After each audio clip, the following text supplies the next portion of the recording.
Hi, everybody. This is Marlene with Eerie News, and today is March 26, 2025, Wednesday, March 26, 2025. And our first story is out of my favorite place, which is Stranger Than Fiction Stories. And it's an unusual little story. As a matter of fact, I actually went to this place myself, and it's called Old Sheldon Church Ruins, because what's left there is ruins. But this is titled Anne's Apparition. Along Old Sheldon Church Road stands the ruins of what was once known as Prince William's Parish Church in Yemassee, South Carolina. Now it goes by the name of the Old Sheldon Church Ruins.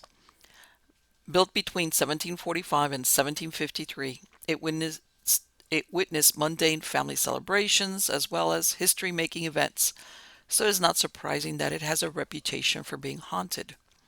Colonel William Bull, owner of the adjacent Newberry plantation, and who had served as the first lieutenant governor of South Carolina, helped in the funding of the construction for the chapel.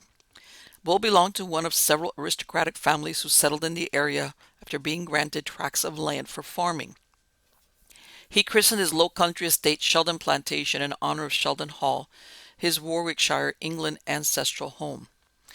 Built on 50 acres, the structure was originally known as Prince William's Parish Church. Who designed and built the parish church is unknown. However, one theory asserts that the church was constructed according to abandoned plans for St. Mary the Strand Church in London. In 1778, Savannah fell to the British Army, and the fleeing colonists took refuge in the chapel. In 1779, British soldiers, or the colonists still loyal to the king, burned it down during the Revolutionary War. They also burned down William Bull's Sheldon Plantation. Over 30 years later, in 1826, the parishioners rebuilt the church, but its fate was tied to the vagaries of war, and the army of William Tecumseh Sherman vandalized the interior. Due to the brutality of Sherman's acts against civilians and the unnecessary destruction of private property, nearby residents finished gutting the structure in order to rebuild their homes that were burned by Sherman's army. The destruction that came with Sherman's forces was described this way, quote, "In the middle of November of 1864, after immolating Atlanta, Sherman's troops marched out of the city's blackened ruins and headed towards Georgia's coast.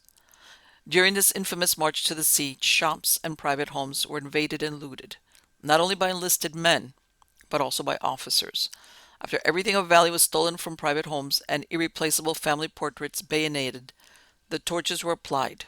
Dwellings of the poor, black as well as white, were also shown no mercy. Barns and crops were annihilated, and livestock that was of no immediate value to Sherman's army was slaughtered. Even civic buildings and educational facilities were not spared. In Louisville, all the deed books were taken from the county courthouse, dumped into a pile on the courthouse steps, and burned.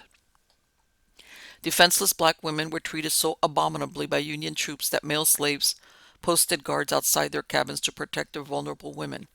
But some slaves naively believed Sherman's troops were their liberators, and much to the annoyance of Union officers, began following the marauding army. After crossing Ebenezer Creek on the outskirts of Rincon, Union soldiers callously removed the pontoon bridge, preventing slaves from crossing. Many of the confused followers, men, women, and children, and the elderly, foolishly attempted to swim across the water. Several drowned. Cries for help from the slaves, who thrashed frantically about in the water, were ignored by Union troops, who simply marched away. Similar incidents of malevolence occurred as the Federal Army made its way to Georgia's port city." End quote. For many years after the destruction by Sherman, an annual service was held in the chapel despite having no walls or a roof. As was the custom, prominent citizens were buried on the grounds. A few of the tombstones still stand, but most have since disappeared under the years of leaves from the majestic oaks. Spanish moss drips down over what is left of the church, and it has stories of different hauntings, especially one describing a woman in a simple brown pilgrim-style gown, standing over an infant's grave. She is accompanied by a feeling of sorrow. Many believe this is the ghost of Anne Matilda Bull Maxey Hayward. She was a member of the Hayward family who signed the Declaration of Independence and a relation of the Bull family. By the time Anne died in 1851, she had been an invalid for some time. but it's believed her condition worsened after the death of her son, James, aged 6, who died 5 months before her. She had lost another son, John, who died when he was 5 years old in 1844. She had a total of 8 children. Based on the description of the woman's dress, this might not be Anne after all, since during her lifetime women wore full skirts. Perhaps this is an unknown lady who lived during earlier revolutionary years. There are reports of heavy footsteps and lights flashing in the distance that cannot be explained. Another ghost is an apparition of a girl in a white dress sighted outside the property. Another incident which might explain the ghostly lady involves Captain John Bull, who was a relative of William Bull, who one day was out working by the bank of the river. During these years, which was 1717 to 1718, the settlers battled the warlike Yemesis. On this day, Captain Bull saw smoke pluming from where his house stood. He rushed towards his home, which had fallen in by the time he reached it. There was silence except the roaring of flames. The Indians had carried off everything, including his young wife. The grounds were searched when a sound of weeping came from a thicket. They found Mrs. Bull's servant hiding there, who confirmed she had been taken by the Indians. Captain Bull and his neighbors followed the trail left by the marauders, and the only clue they found was a silken slipper on the road. Mrs. Bull was never recovered, and it's believed she was killed when she was too exhausted to keep up with the band. Till the end of his days, Captain Bull made war against the Yemesis. And there you go. I was there. As a matter of fact, if you go to the YouTube channel for Stories of the Supernatural, you'll find it's a very short video of I was walking around, it was raining. It's very atmospheric. How's that? And that whole area, the Low Country, there's a lot of history out there. But like everything, yeah, a gray lady, a lady standing, God knows, there's, even in locations like this, there's a lot of heartbreak. And even though you see a lot of graves, you know that there's a lot more that you can't see. In other words, things that have fallen in on themselves, others that, you know, not everything was marked. A lot of times it's the aristocratic or prominent families, better said, who were buried real close to the church itself. But still, even then, there's a lot of these graves that just, they're there. It's like, you're walking on over somebody. All right, off to our next story, also out of Stranger Than Fiction Stories. This is titled Before Villisca. Almost a year to the day before the infamous Villisca axe murders in Iowa, a family of 4 were killed in Ardenwald, Oregon, in a similar manner. And like that crime, this one remains unsolved until this day. On the morning of June 9th, 1911, in a community close to Portland, Oregon, 4 victims were found bludgeoned to death with an axe. The 2 females in the household were sexually assaulted, one after being killed. Initially, the authorities suspected it was a sex maniac. The family had moved only a few months before to Ardenwald, Oregon, to a 2-room cottage built by William Leonard Hill. He bought his wife Ruth and her 2 children by a previous marriage, Philip Rintoul and Dorothy Rintoul, to live in the small rural community. Only the day before their murder, Ruth visited her father, Thomas Cowing, and her brother Tom at their law office in Portland. They described later she seemed disturbed about something, but didn't go further with the details. The discovery of the bodies was made by a neighbor who noticed that William did not leave to catch the streetcar that would take him to his job at the Portland Natural Gas Company. He knocked on the door, and when there was no answer, he looked through the front window and saw the body of 4-year-old Dorothy on the floor. He left and notified the sheriff. The killer had covered most of the windows with garments and other clothing in order to conceal the crime. Later, it was also determined the perpetrator had washed up before leaving. A broken clock in the cabin coincided with the estimated time of the murder, which was 12:45 a.m. Another neighbor described that his dog started to bark around this time as well. The bodies of Ruth and William were found entangled in the bedclothes. Both had been bludgeoned to death. Philip, only 8 years old, was killed in a similar fashion. The last was Ruth. The murder weapon was found propped against the foot of Dorothy's bed. It was later found to have been stolen from the front porch of Joseph Delk, who lived less than a mile from the murder scene. Delk was employed by Nathan Harvey, which was to figure later in the investigation. The very morning of the crime, a vagrant named Edward Ramsey was arrested. There were years of complaint by those who lived in the area of an unknown man who lurked in the nearby woods. He was a drifter who lived by trapping animals and stealing food. He was found while trying to leave on a makeshift raft. In the end, he was cleared of suspicion. The sheriff determined that even though some jewelry was missing, other valuables and money were left untouched, and the motive was not robbery. He suspected the motive was sexual in nature, and the murderer was a pedophile. Bloody fingerprints were found on some of the bodies. A bloodhound brought to assist in the investigation produced no leads.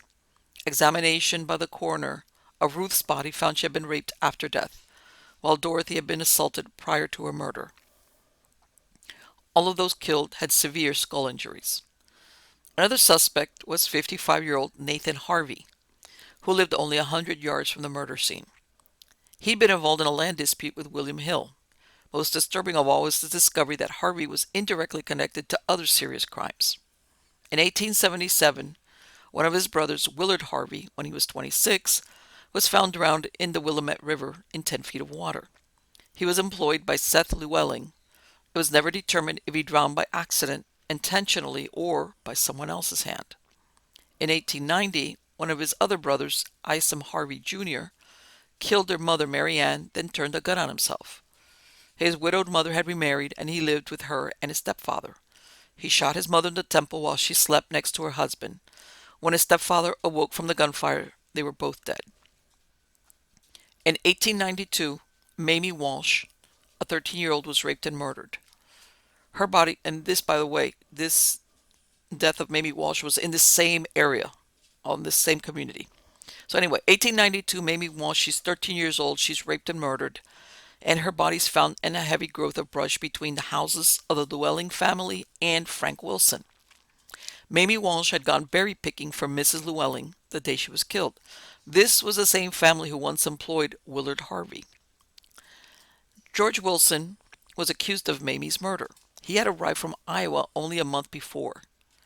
His brother, James Frank Wilson, was married to Nathan Harvey's sister, Jemima. George hung himself in his jail cell before going to trial. The search for Mamie's killer ended with his death, and with him the truth as to whether he was Mamie Walsh's killer. There were reports where several women complained of improper proposals made by Nathan Harvey. He then insulted them when they refused.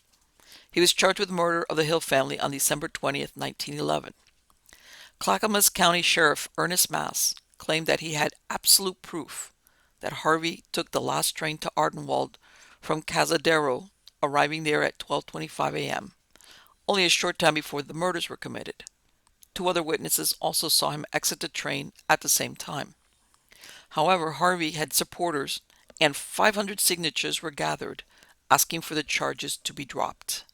They stated that he belonged to a Quaker family and had no direct responsibility for the unfortunate deaths in his family. And what they're referring to is all this past, brother that dies inexplicably drowns, one brother that, shoots his mom and then himself. So they're saying, hey, this is not his fault. An anonymous landowner explained to a reporter of the Oregonian the possible reason for this, which was, quote, except by his friends, Harvey is feared. There are those possessed of evidence in the case that could incriminate Harvey. If fears of possible retribution from the man are allayed, I think they can be induced to tell you what they know, end quote. On December 27th, the charges against Harvey were dropped, and in February of 1912, a judge formally closed the investigation. Nathan Harvey, the youngest of 11 children, continued to live in the area and died in 1940 at the age of 80. 6 years later, in May of 1917, William Riggin, an inmate at the prison in Salem, Oregon, confessed to shooting William Booth in Wilhelmina. This murder was committed in 1915, and Mrs. William Booth and William Branson were serving a life sentence each for the crime. Riggin, who was known as a, quote, pervert and sadist by the local police, had a history of arrests for burglary and had been to reform school since he was a boy. Authorities believed he was only seeking notoriety with his confession. After implicating himself in the Booth murder, he confessed to being a witness of the Hill family massacre. He described where he met a Mexican man nicknamed Brown and a man named William Flynn aka Edward Ramsey or Alexander. In Oregon City, they planned robberies and looting of local homes. Riggins said that he waited outside the Hills cottage 30 minutes while Brown and Flynn entered with an axe, supposedly to only rob the occupants. He said he heard children screaming.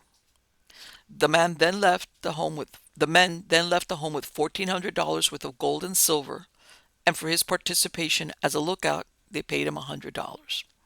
He then changed the story, describing where he actually entered the home with Edward Ramsey to rob and murder the family.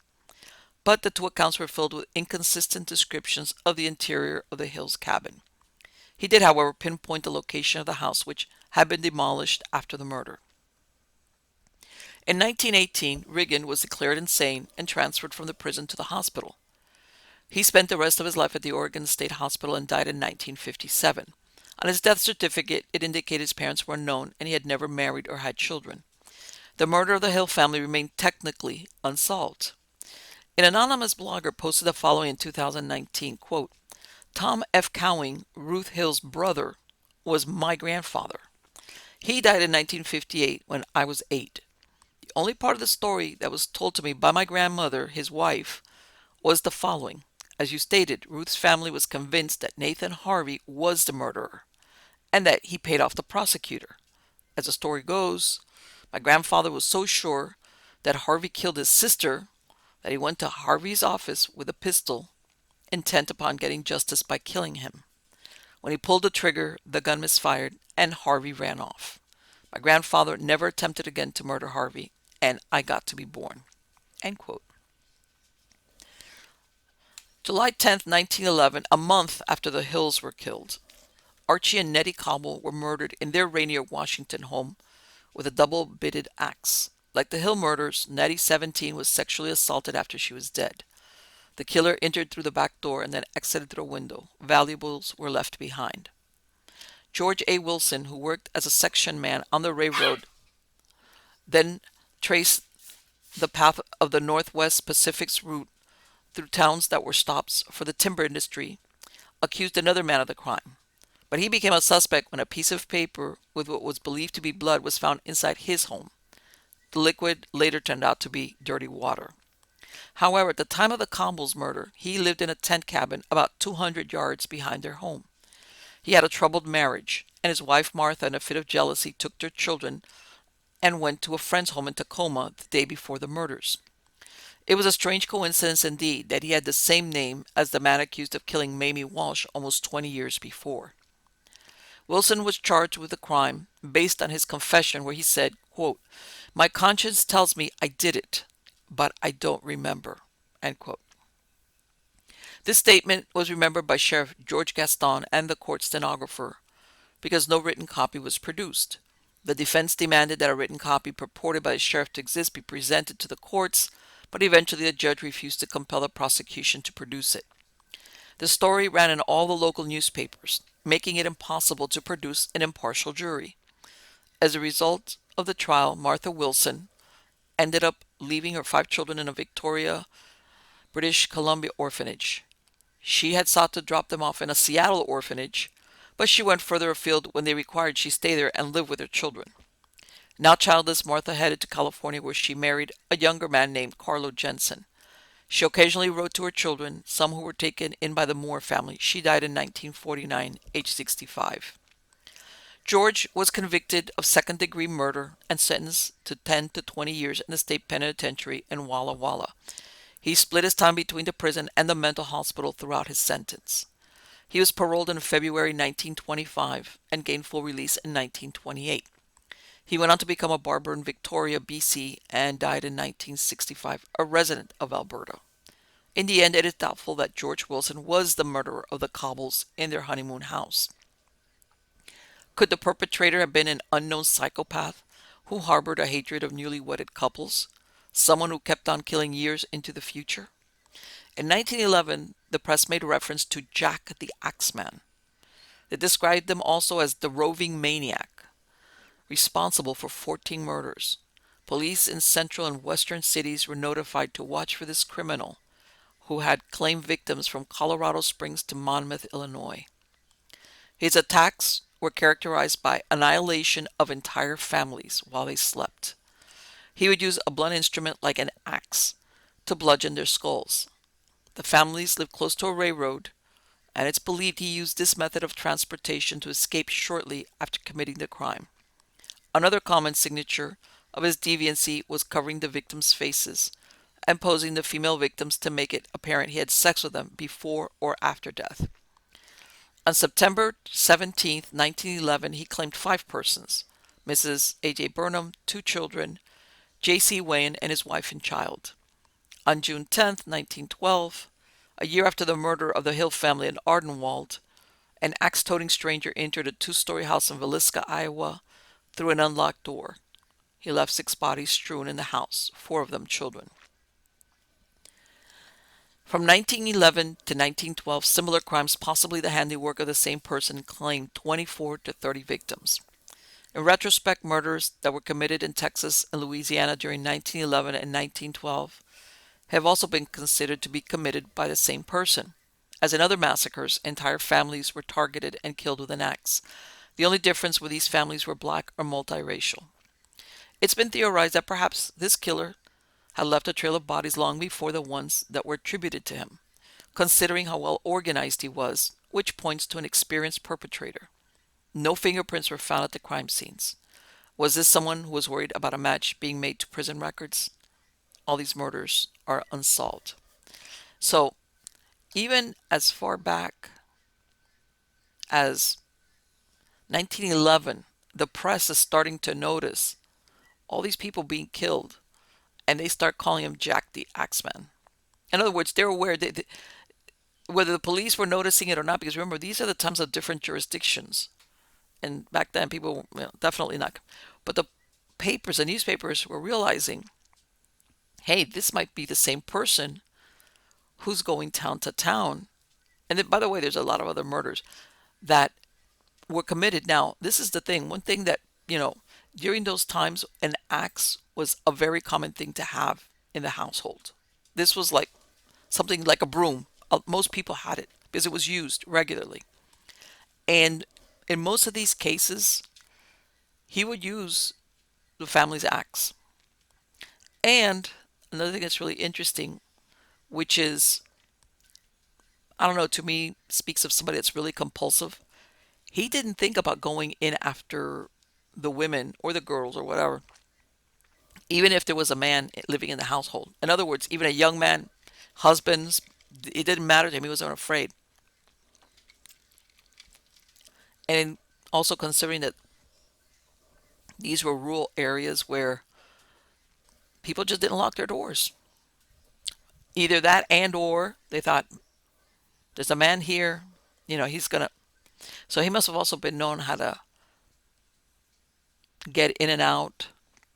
And obviously, it points to someone who stalked, even if he was going around on his, on the railroad, in other words, he must have been in town at least a couple of days to scope out who lived where and who he wanted. Because, he could have busted into a house and there would only have been one guy living there. So obviously he stalked his victims. Now, so again, was it Nathan Harvey? Was it somebody else? Was it like what they said, somebody that was going town to town and using the railroad to get out of Dodge quick? Who knows? But till now, they never got an answer as to, first of all, if these murders were linked, if they were the same, or were they somebody living locally, which is the Villisca axe murder. We refer to that because that's a very famous, more better known axe murder that occurred right, during that same year. Next story out of Stranger Than Fiction Stories is titled Chicago's Body Snatchers. In 1875, Chicago's County Hospital was located in the South Side. Even then, it was considered old and rickety. The morgue was an outhouse attached to the hospital. It was located apart from the main building because of the bad odor coming from it. Bodies would be stretched out on slabs awaiting burial. Only during winter months did the place not smell like a charnel house. Present day, only the couch mausoleum is left of the city cemetery that operated from 1843 to 1866. Due to the cemetery's proximity to marshes, decomposed remains would wash ashore when water levels rose, contaminating the drinking water and causing cholera outbreaks. Morbid as it might seem, the land was repurposed into a park. In the wake of the Civil War, it was named after President Abraham Lincoln. The only remnant of the cemetery was a mausoleum erected for Ira Couch, who died in 1857 from a heart condition while visiting Cuba. The 50-year-old was considered one of the wealthiest men in Chicago. Why his tomb was left behind when Lincoln Park was established remains unknown. Even now, there is no official count of how many are buried there. It could be as many as 13, or only Ira Couch is there. The same year Ira Couch died, a scandal rocked the city of Chicago, and it had to do with grave robbers. The city officials hired the Pinkerton Detective Agency to investigate claims of resurrectionists. Alderman Green, who was in charge of the cemetery, for some reason declined to use the city police in ferreting out the body snatchers. Alan Pinkerton made the following report, quote, "Some 2 weeks ago, 4 bodies were buried in the potter's field. The second day following that of their interment, Joe the gravedigger noticed that the graves had been disturbed, and on examining them found the bodies removed. The coffins were broken open, the bodies carried off, the coffins replaced, and graves refilled. An examination of the ground satisfied the detectives that the persons who had robbed the graves had entered the cemetery with a wagon and went west to Clark Street." End quote. 7 or 8 detectives were posted so that it was impossible for anyone to leave or enter without being seen. Several days passed until, on a dark night, they saw a buggy slowly approaching along North Avenue towards Clark Street. They stopped the buggy on Chicago Avenue and found the man who drove it was Martin Quinlan, the city sexton. 2 other men in the buggy ran off. They carried 2 dead bodies, a man and a woman. They were inside canvas bags and bound with ropes. The bags turned out to be mail bags taken from Jackson Hall. The man, the dead man in this case, had an amputated leg, and he was identified as Louis Steffel, a man who was injured some time ago by falling from a pile of lumber and who died after his leg was amputated. The woman was identified by her husband as Mary Ann Best.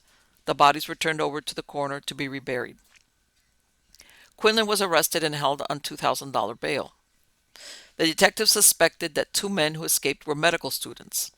They took the horse and buggy and let the animal wander up and down different streets until it came to the Wright and Courier's livery stable on Michigan Avenue, which, by the way, was pretty smart of them. They said, "This horse is going to get hungry and go home."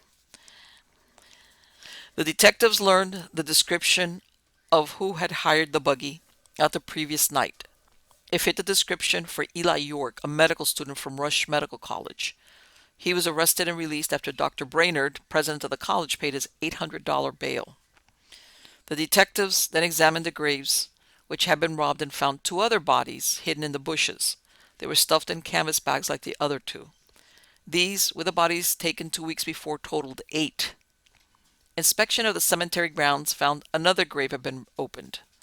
But when taking it from the coffin, it had the peculiar smell of someone who had died from smallpox, and the robbers abandoned it with the rope still tied around it. 2 years before, a visitor from the east had died suddenly.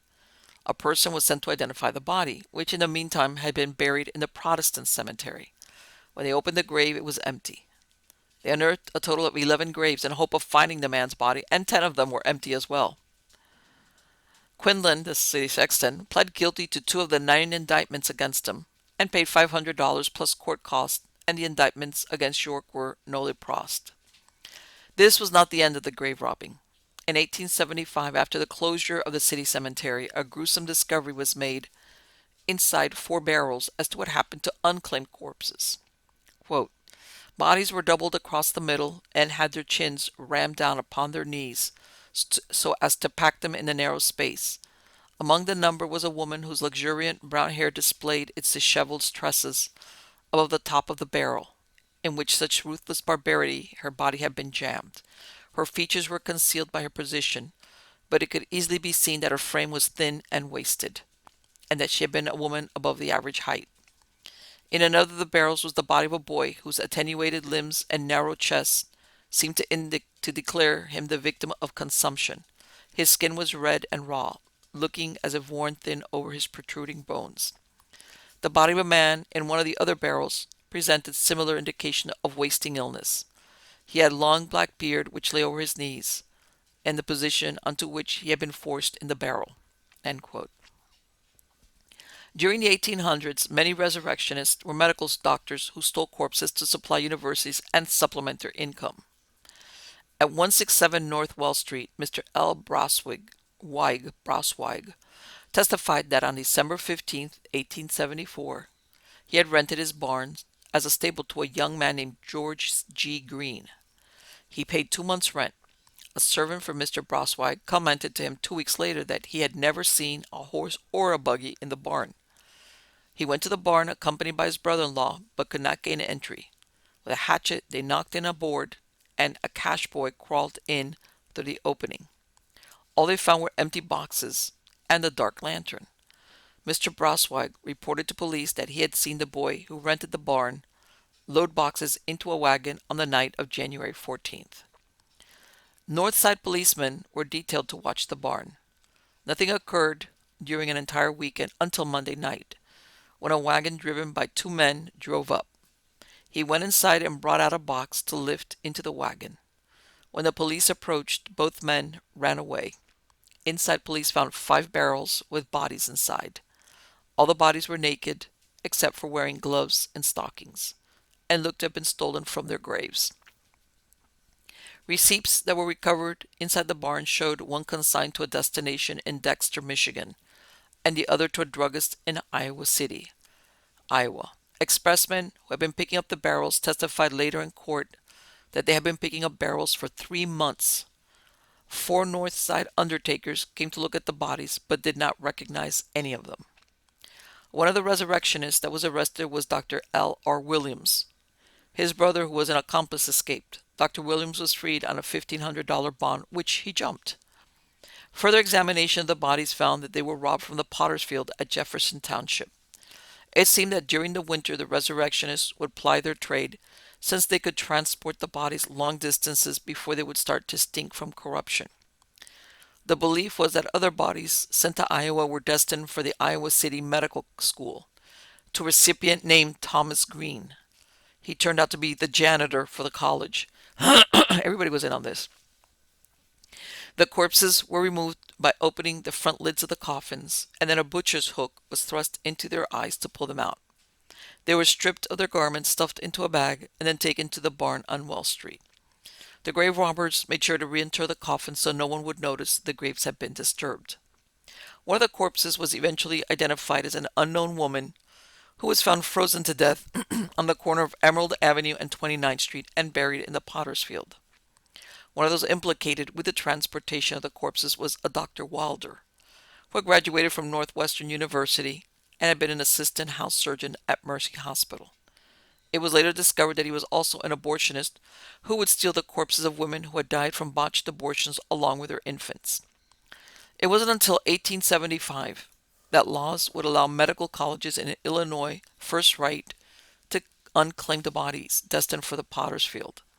However, universities in Michigan, Indiana, and Wisconsin would hire resurrectionists to steal bodies for them since they were not allowed access to unclaimed corpses.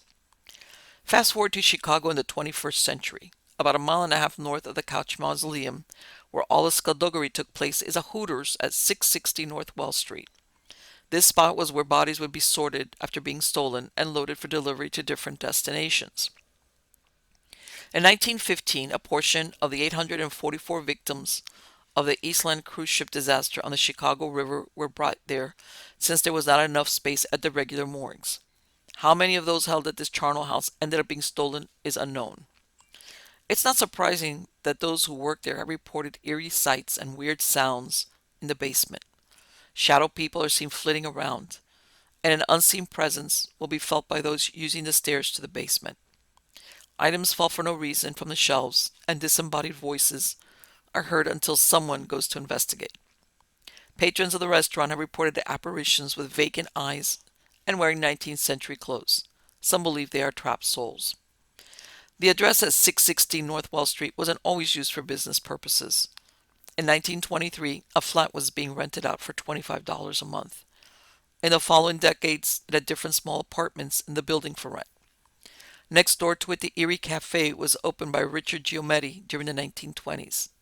It, like other cafes around it, served and operated bootleg and gambling operations during Prohibition. In 1924, a bomb was thrown in the Eerie Cafe's cloakroom. A short walk southeast of the Hooters is Clark Street. In 1924, the Poodle Dog Cafe was raided for holding and selling illegal hooch like beer and moonshine. By the 1970s, the area was known as a red light district. In 1981, where the Eerie Cafe once operated, the space was refurbished and made into the Golden Dreams Italian restaurant. No doubt there was enough skullduggery on Wells Street to account for the ghostly happenings, or perhaps it's just simply those who were unnamed in life and death. Perhaps they cannot find peace because of the desecration committed against their bodies. So, in other words, besides all these resurrectionists pulling bodies out of their graves, God knows, there was a lot going on in those streets that were close by as far as prohibition. There was like a lot of gangland shootings, etc., etc. And people don't realize that even now, people wouldn't want the the bodies of their family members or friends to be desecrated. That's number one. And a lot of people sometimes think that they would only steal the bodies, like unclaimed bodies, like Potter's Field, people that died and nobody knew who they were, nobody would claim them, so they would say, hey, we'll take. But believe it or not, a lot of times these resurrectionists, as they were called, would take, in other words, they would, I don't know if it's because they got desperate enough and they needed to make money and maybe there wasn't enough unclaimed corpses, but they would take bodies from cemeteries where, in other words, where the people were better off. Or sometimes the Potter's Field were part of a bigger cemetery, but they would be like off in a corner. Like, this is where we're going to bury the unknown people. And then you had other graves. You remember during these times of Victorian times is when they would have these family plots and mausoleums and obelisks and the crying angels. And in other words, that the family had put in money because, again, back then, even in burial, people would honor their dead. As far as the family, they would take those too. They would take those too. But yeah, it's disturbing. I mean, you could say, who cares? They're dead. But yeah, you do care. Anyway, next story out of Stranger Than Fiction Stories is titled Haunted Ancient Outpost. There's a solitary outpost in Afghanistan known as The Rock, short for Observation Point Rock or OP Rock. It's situated southeast of patrol base Hassanabad and developed a reputation for being haunted. The outpost is 65 feet above the surrounding landscape and sits lonely and exposed on top of the ruins of an ancient medieval fort, made of mud and long since caved in. Arrow slits and turrets testify this piece of forbidding landscape has always been witness to battle, and the locals claim it dates back to the times of Alexander the Great, which is about 330 BC. It's believed the foundation for the OP was built prior to the 1740s. The villagers from Amir Aga consider the place cursed and sacred as well due to the presence of a shrine in the village. During the 19th century, the British Empire, in order to protect its Indian territories from Russia, fought the First Anglo-Afghan War, which was from 1839 to 1842, which was marked by the annihilation of Indian and British troops as they retreated from Kabul. The Second Anglo-Afghan War resulted in the Treaty of Gandamak, where Britain took control over Afghanistan's foreign affairs in exchange for protection. Despite the treaty signed in May 1879, 4 months later the occupants of a British mission in Kabul were massacred. The Treaty of Rawalpindi was signed in 1919 during the Third Anglo-Afghan War, where Afghanistan lost its status as a protectorate of Britain. Before the American military dropped a bomb on it, the Rock was a derelict Taliban-controlled fort. After 2008, it was a military base until 2021 when it fell into the hands of the Taliban when they took control of Afghanistan once again. The Taliban are a militant political movement and Islamic fundamentalists that are considered a terrorist group by most countries. They enforce strict Sharia laws against women and have shown little regard to human rights. Throughout the Afghanistan war, which lasted from 2001 to 2021, this was considered the most dangerous place in the country and some of the heaviest warfare with hundreds of civilians being killed. We're talking here about the area where the OP Rock is located at. During the Soviet-Afghan War, which was from 1979 to 1989, Russian soldiers killed the Mujahideen who were hiding out in the rock. Around 1980, 40 Afghan communist police officers were captured near Amir Aga. They were taken to the outpost and they were all executed and buried there. Family recovered some of the bodies, but others remained.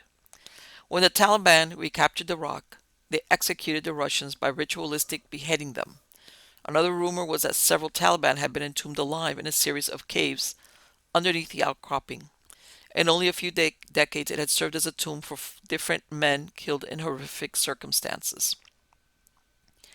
In June 2009, Marines assigned there to keep watch soon found that those who met their death through years did not lie quietly in their graves.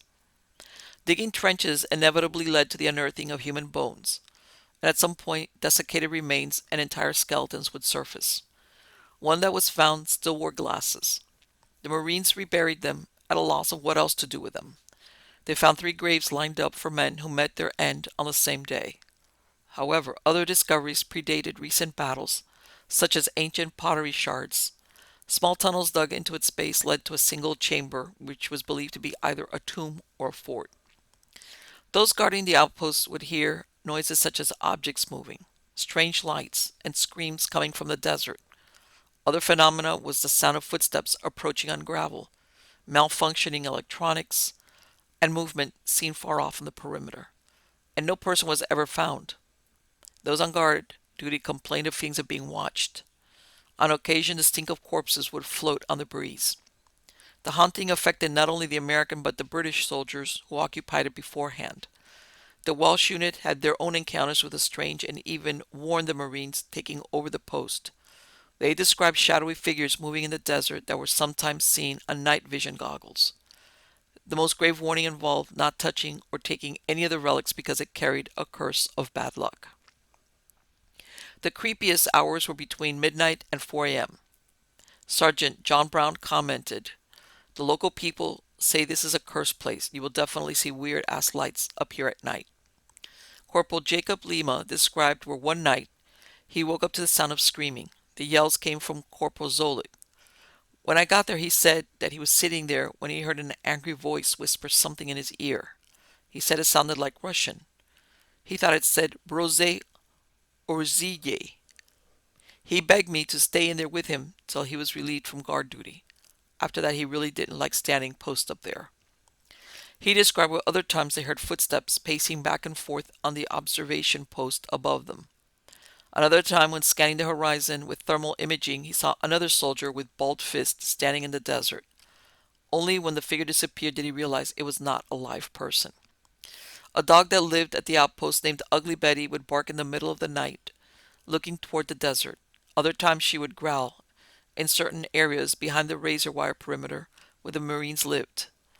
The sentries would hear approaching footsteps and an occasional icy breath, leading them to believe that something unseen was there with them.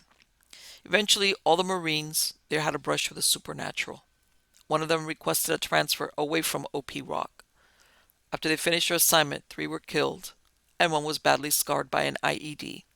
Only 3 of the original group stationed there lived to tell the tale. The outpost is located in Helmand province. Infamous is the center of Afghan's opium poppy agriculture. It is mostly a tribal and rural society, with the native ethnic Pashtuns being the majority. Most of the population practices Sunni Islam. A U.S. Marine wrote the following in 2015 about his experience at OP Rock.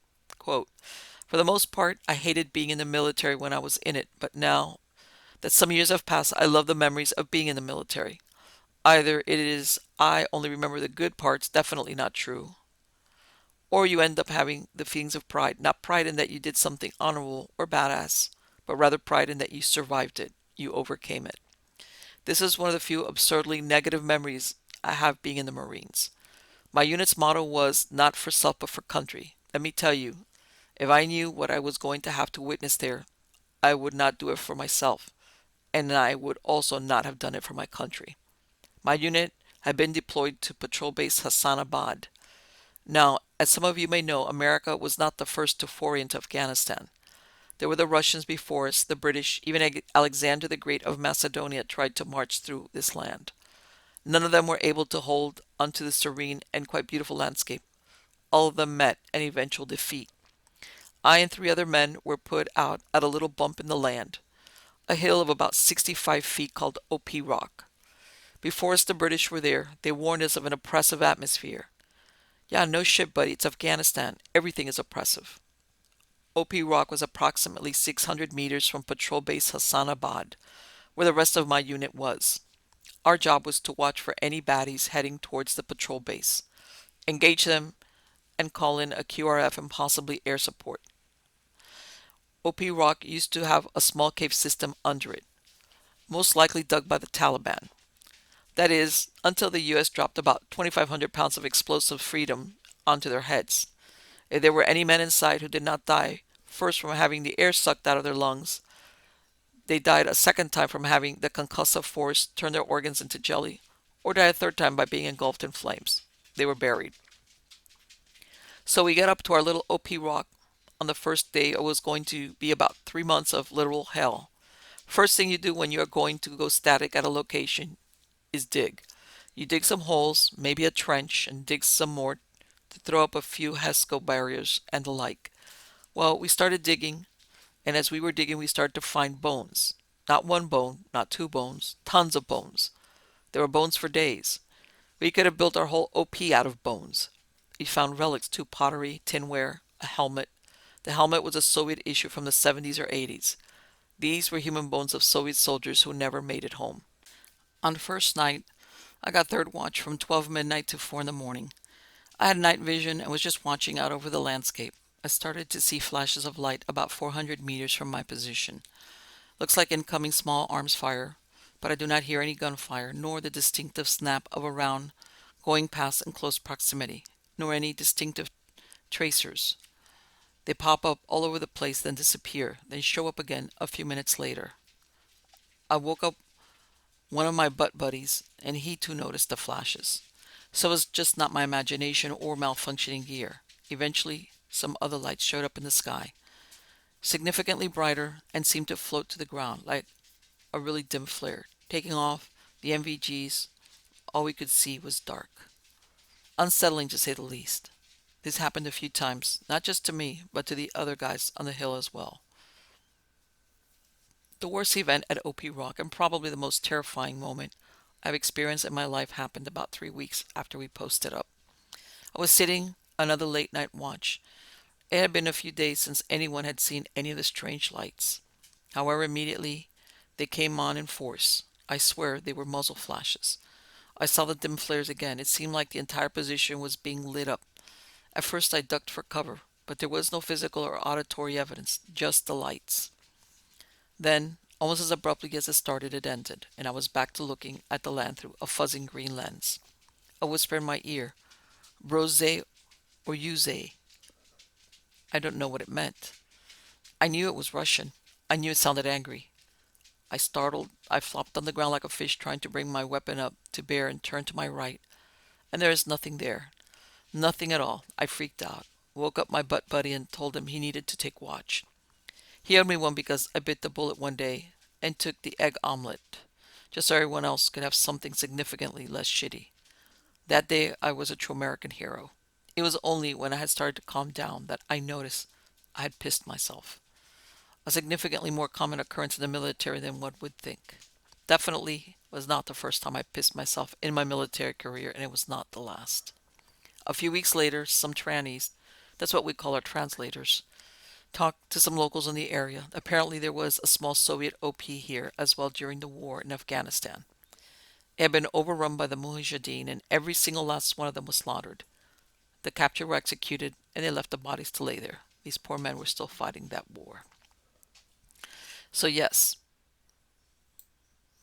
and you will hear similar stories from other people, in Afghanistan, where they would see weird or hear weird stuff out in the desert, or just unaccountable stuff.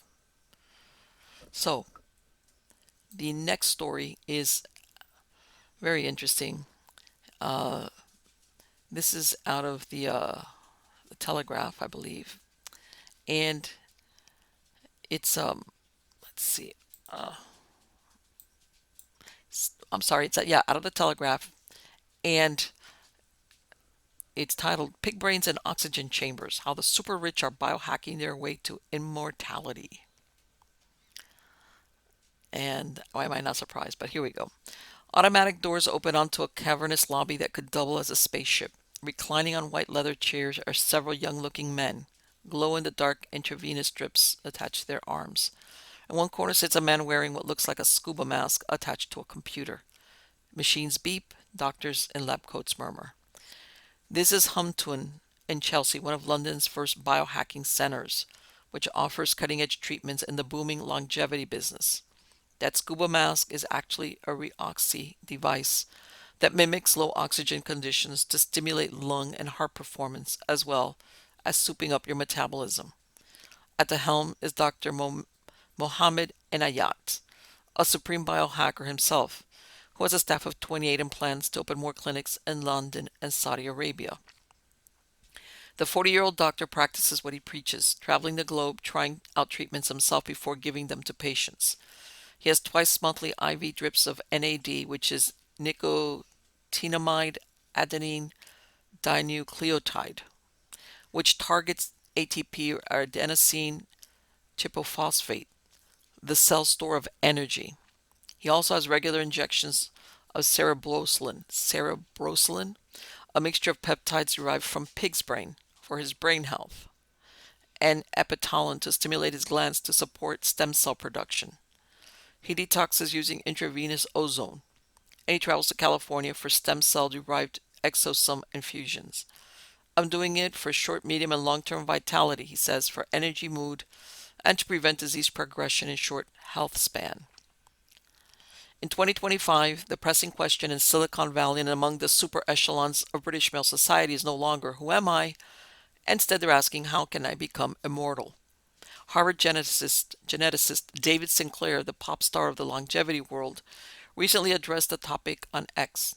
"If you turned 100 today and felt like you do now, would you want to die? Of course not. So asking how long you want to live is pointless. The right question is, when do you want to get frail and sick?" Male baby boomers watched their parents die and didn't like what they saw. This is motivating them to take their future health into their hands.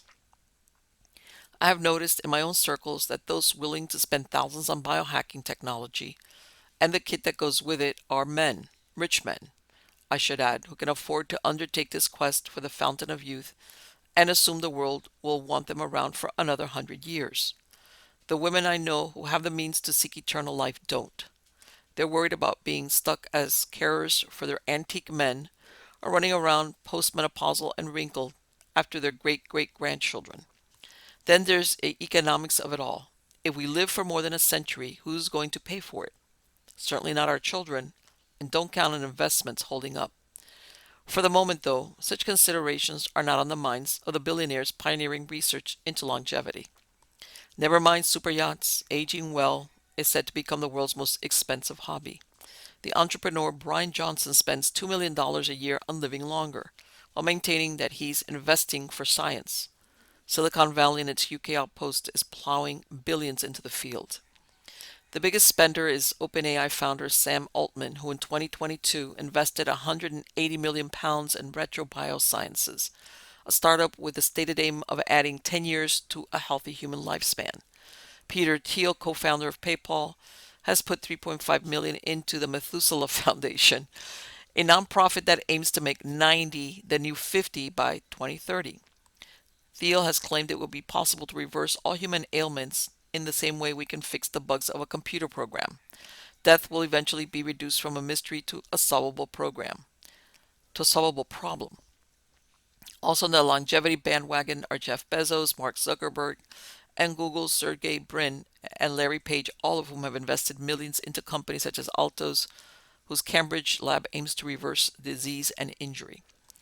Slapping the word longevity on a package can sell anything from protein powders to cosmetics and supplements, hotel spa programs, gym memberships, and even fancy concierge services. One of these, Knightsbridge Circle, has an affiliation with longevity clinic Eterna Health, which advertises cell and gene therapy on its website. Netflix devoted a documentary to Johnson, whose activities have included harvesting his own son's blood to inject into himself in the name of immortality, or at least a supplements brand, Blueprint, he now touts.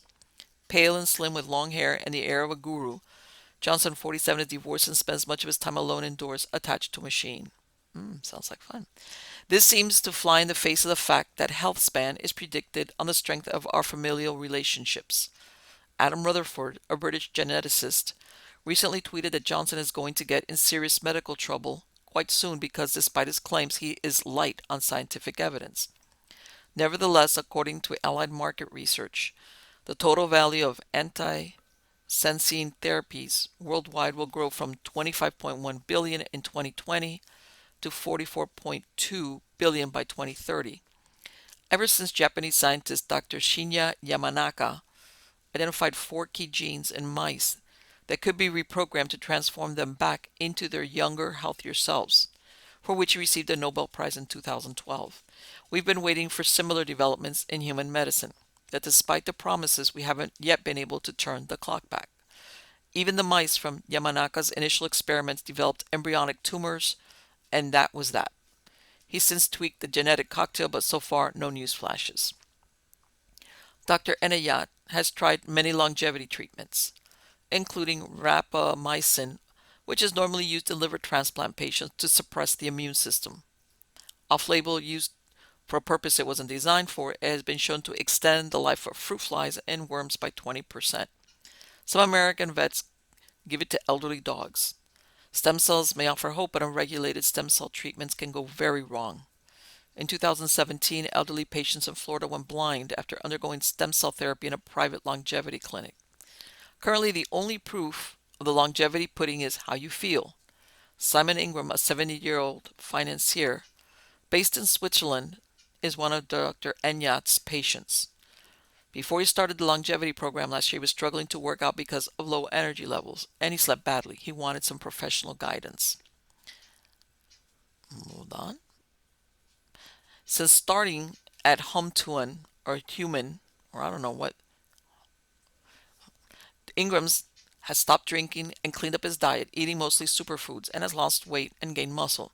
He works out 6 days a week. My strength has increased by 20%, he says. I now have enough energy to work out in the morning, then play golf in the afternoon.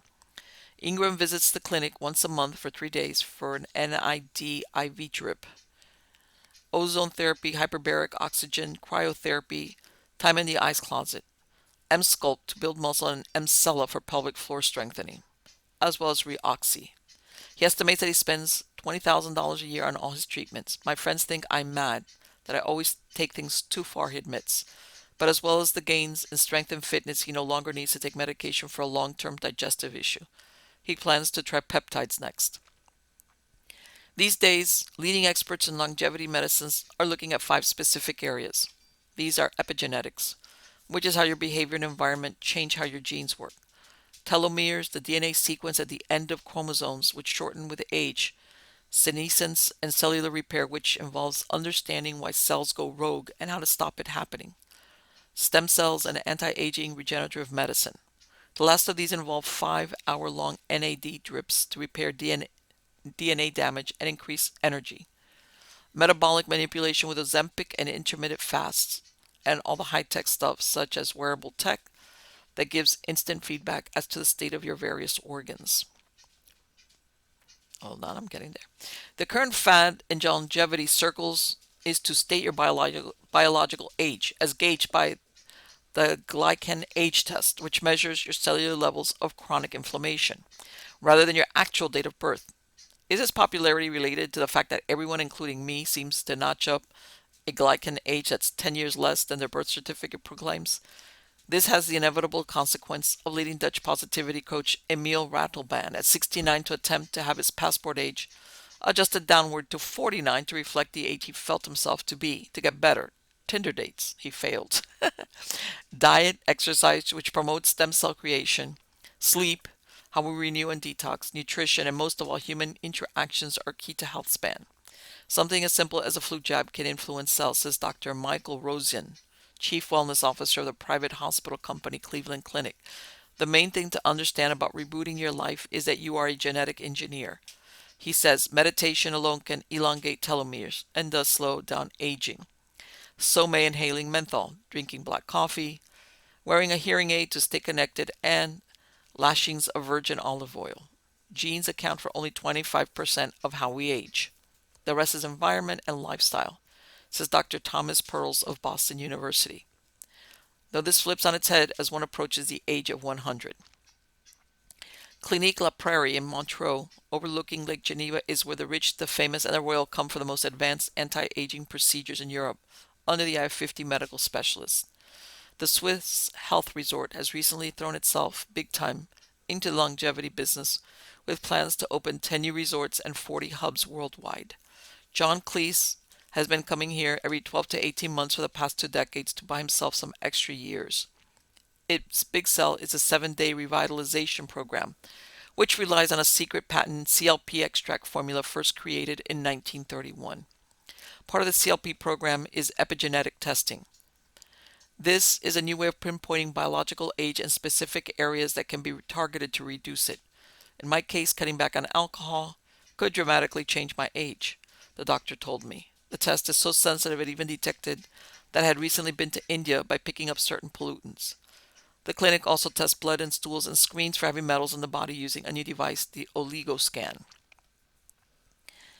In order to prepare the body for the mysterious CLP extract, which they combine with the immunostimulants, guests are given multiple injections of glutathione, an antioxidant, as well as a dose of an immunomodulating bacteria along with a potent drink derived from grapes for maximum oxygen uptake in the small blood vessels. Though sadly it's not wine. None of these steps can be skipped or fiddled or the magic won't work. On top of that is the anti-inflammatory plant-based diet and treatments including cryotherapy, sound therapy, and infratherapy in a tunnel-like sauna that makes you sweat out impurities from deep within. I could see great flecks on the towels I used after the sauna. They were either from the pollution that I was sweating out or perhaps my body was saying goodbye to the cadmium that can be found in even the most expensive chocolates. The youthful-looking Dr. Adrian Heine oversees the revitalization program, which can cost upwards of £25,000 for the week. He won't reveal what goes into the age-reversing potion, but says we prefer to keep it natural. Guests who come annually report feeling considerably more energetic and suffering from fewer colds. Many say they never caught COVID. An attendant told me that most clients used to be older men, but now there are young ones too, and women as well as men. Those I saw did not fraternize. Tables are spread far apart in the dining room, but they range in age from 20s to 80s. CLP recently launched a supplement version of the age reversal formula called Age Defy, which retails for £655 for a 2-month supply. What a bargain. It claims to combat oxidative stress, targets telomeres, and includes many popular anti-senescent agents such as the plant extract fisetin, as well as a proprietary antioxidant formula. The thing about longevity is that you have to buy into the promise. Proof is thin on the ground. How can we know if someone made it to age 90 because of NAD drips rather than lucky genes? And what if all the biological tweaks make no difference at all, or even speed up cancer? What is a genuine risk of some longevity treatments? But there are profits to be made. Newly opened in Marylebone, Clarify Clinic offers to rid your blood of all microplastics, chemicals, and inflammatory cytokines, using a process called apheresis, and you will get much change from £10,000. I know long COVID sufferers who have spent £50,000 and more on this treatment abroad only to get sicker. Henry S. Lodge, the co-author of the best-selling Younger Next Year, published in 2004, died of cancer aged 58. An early death is something many anti-aging experts have in common. Whenever we get excited about the latest age-cracking revelation, someone comes along and sticks a pin in it. Take the Blue Zones research, which looked at lifestyles in relatively poor areas of Sardinia, Okinawa, and Costa Rica's Nicoya Peninsula, where people appeared to live to an extreme old age. The study concluded that to make it to 110, you have to eat algae, chat in cafes, and walk 20 miles a day. I paraphrase. However, the methodology of the research was debunked when separate researchers found that almost all the centenarians involved were in fact long dead, and their relatives pretended they were still alive to keep collecting their pensions. That's great. It is, I suppose, one form of immortality. Dan Buettner, the author of the Blue Zones, Lessons for Living Longer, nevertheless now runs a mini empire of which the Blue Zone kitchens, ready-made, ready meal range, such as heirloom rice bowl, peach pecan, steel-cut oats, is one manifestation. We will crack the aging code, or some of it at least, but for now, we should curb our enthusiasm, says Dr. William Mayer, director of the Harvard T.H. Chan School Aging Initiative. There are increasing numbers of health influencers who have almost an evangelical following and make bold statements about how to live longer, using, for example, ice therapy, heat shock, and so on. He recently wrote in a Harvard publication, what they are doing is extrapolating data from simpler organisms, small sample studies, and non-causal correlative studies, and telling people it's the truth. That's not how the scientific process works. When I asked him if humans will be able to live to 300 one day, he replied, I don't know yet, but that's not going to get me a lot of hits on TikTok, is it? Okay. Yeah, all right. Let me tell you, I will go ahead and give my own personal. I have a granduncle who lived to be 105 years old, and all his brothers, everybody lived very well. He was not a smoker, and he was not. And I remember every year he lived in this little town in Central Florida. The local newspaper would come out to get a story like he had lived another year. And they would always ask him, "What's your secret?" He goes, "Oh, I eat 3 square meals a day," which is that's what I mean. Yes. Um, as long as I knew him, he wasn't overweight. He was a tall guy, spare. It's true. He didn't drink. He didn't smoke. I mean, I didn't know him, but I mean, he always had family around. There was always somebody around. Um, he had like a small little farm where he had chickens and cows, even when he was older. So my point being that I think really, I think that that whole movement is for people who have so much money they don't know what to do with it. I would say no drugs, no alcohol. Look at what you eat. No smoking. That right there. And then a portion of it I think is genetics. And you know what? I do get the part of why women are not so much into this. Besides that thing of having to be caretakers, is that most women who are moms would not ever want to outlive one of their children. In other words, that you get so elderly that your own children become elderly themselves and you lose one of your kids because that's not the way it's supposed to be. At least that's the way I see it. And I've talked to other women that they feel the same way. Yes, it. I would love to age gracefully and be healthy and everything, but I wouldn't want to outlive one of my kids. So, but yes, I'm telling you, I have to laugh because when you hear this, it's like it's a big giant, my own personal opinion, scam. But anyway, guys, I'll be back soon with some more eerie and weird no news like what I just read to you. Take care.